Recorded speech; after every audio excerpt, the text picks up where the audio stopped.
আসসালামু আলাইকুম। আমন্ত্রণ জিটিভির সকালের সংবাদে আপনাদের সাথে আছি আমি মোহাম্মদ ইব্রাহিম। দর্শক, এবার যাচ্ছি খুলনায়। সেখান থেকে যুক্ত হচ্ছেন সহকর্মী লিয়াকত হোসেন। লিয়াকত, এই সপ্তাহে নিত্যপণ্যের সবজির দাম কেমন দেখছেন জানাবেন আমাদের। ইব্রাহিম, আপনাকে ধন্যবাদ। আপনি যেমনটা বলেছেন, খুলনায় যে সবজির বাজার অনেক দাম বেড়েছে।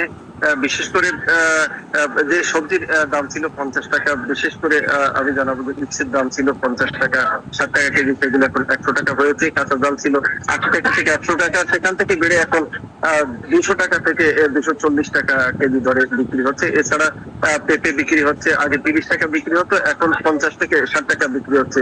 কুমড়ার দাম ছিল 30 টাকা এর আগে, এখন সেই কুমড়া 50 থেকে 60 টাকা দরে বিক্রি হচ্ছে। এভাবে প্রতিটি সবজির দাম কেজি প্রতি 40 থেকে 50 টাকা বৃদ্ধি পেয়েছে। বিশেষ করে ক্রেতারা জানিয়েছে যে বাজারে যে সবজির দাম অনেক, এবং আমি বিক্রেতাদের কাছে জানতে চেয়েছি, তারা জানিয়েছে তারা সবজি পাইকারি বাজারে কিনতে গেলে তারা পাচ্ছে না, কারণ টানা বৃষ্টির কারণে খুলনা সহ আশপাশের যে জেলা রয়েছে সেখান থেকে যে সবজি আসতো, সেই সবজি নষ্ট হয়ে গেছে বলে তারা জানিয়েছে, যে কারণে সবজির দাম বেড়েছে।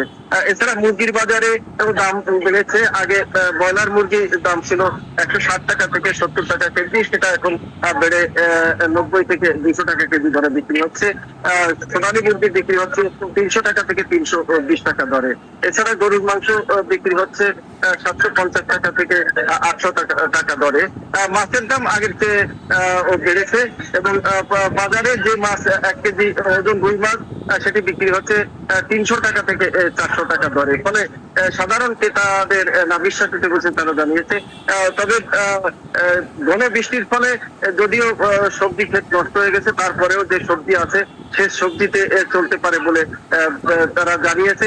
কিন্তু মনিটরিং না থাকলে হয়তো সিন্ডিকেট হয়ে বাজার দর আরো বাড়তে পারে। সে কারণে সরকারি কর্তৃপক্ষের কাছে ক্রেতারা মনিটরিং এর ব্যবস্থার দাবি জানিয়েছে। তো এ ছিল খুলনা থেকে সবচেয়ে তথ্য। ইব্রাহিম। লিয়াকত, আপনাকে ধন্যবাদ।